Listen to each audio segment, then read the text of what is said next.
بسم اللہ الرحمن الرحیم۔ السلام علیکم ناظرین محترم، امید ہے آپ سب خیریت سے ہوں گے۔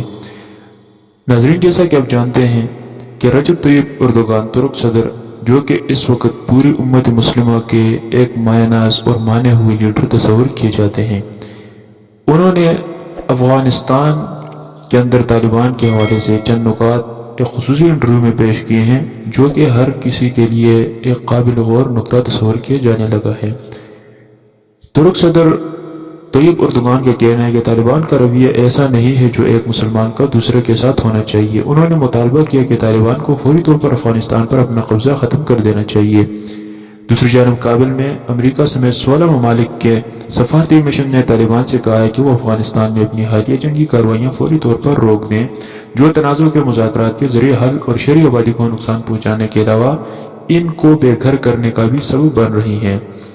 پیر کو کابل میں امریکی سفارتخانے سے جاری کیے گئے بیان میں کہا گیا ہے کہ طالبان کی حالیہ کارروائیاں ان کے دوحہ میں کیے گئے وعدوں کے خلاف ورز ہیں، جن میں کہا گیا تھا کہ وہ مذاکرات کے ذریعے افغان تنازع کا حل چاہتے ہیں۔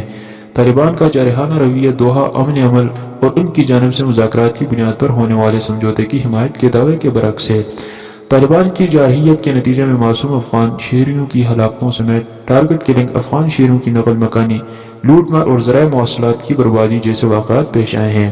امریکی سفارتخانے کی جانب سے جاری بیان کے مطابق کابل میں برطانیہ، Australia, Canada, Denmark, Finland, France, Germany, Italy, Japan, Spain, Sweden, جمہوریہ چیک اور یورپین یونین کے دفتر نے طالبان کے حملوں کی مذمت کی ہے۔ بیان کے مطابق ہم افغانستان کے مختلف علاقوں میں جاری ٹارگٹ کلنگ، انفراسٹرکچر کی تباہی، دھمکی آمیز اعلانات اور افغان عوام کے مفادات کے خلاف اٹھائے جانے والے اقدامات کی پرزور مذمت کرتے ہیں۔ ناظرین، آپ کو بتاتے چلیں، کابل میں سفارتی مشنز کی جاری کردہ بیان میں مزید کہا گیا ہے کہ افغانستان کے جن اضلاع میں طالبان کا کنٹرول ہے، وہاں کے شہری اور مبصرین مسلسل انسانی حقوق کی خلاف ورزیوں کی شکایات کر رہے ہیں۔ مبصرین یہ بھی بتا رہے ہیں کہ ان علاقوں میں طالبان کی جانب سے ذرائع ابلاغ کے اداروں کو بند کروایا جا رہا ہے تاکہ ان کی جانب سے انسانی حقوق کی خلاف ورزیوں اور آزادی اظہار کو دبانے کے اقدامات کو چھپایا جا سکے۔ بیان میں کہا گیا ہے کہ ہم افغان عوام کی انسانی حقوق کو پامال کرنے والے ایسے سبھی اقدامات کی شدید مذمت کرتے ہیں۔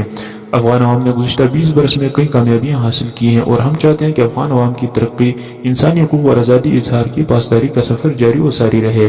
ہم یہ سمجھتے ہیں کہ گزشتہ برسوں کی ہوئی پیش رفت صرف اس صورت میں پائیدار ہو سکتی ہے کہ سب گروہ مل کر کام کریں۔ ان ممالک نے مطالبہ کیا ہے کہ عید الاضحیٰ پر طالبان ہتھیار ڈال کر دنیا کو یہ باور کرائے کہ وہ افغانستان میں امن عمل کے معاملے میں یکساں ہے۔ دوسری جانب افغان حکومت اور طالبان کے درمیان میں دوحہ میں ہونے والے 2 روزہ مذاکرات کسی اہم پیش رفت کے بغیر ختم ہو گئے اور دونوں فریقین کے مطابق اگلے ہفتے دوبارہ بات چیت کا آغاز کیا جائے گا۔ خیال رہے کہ دوحہ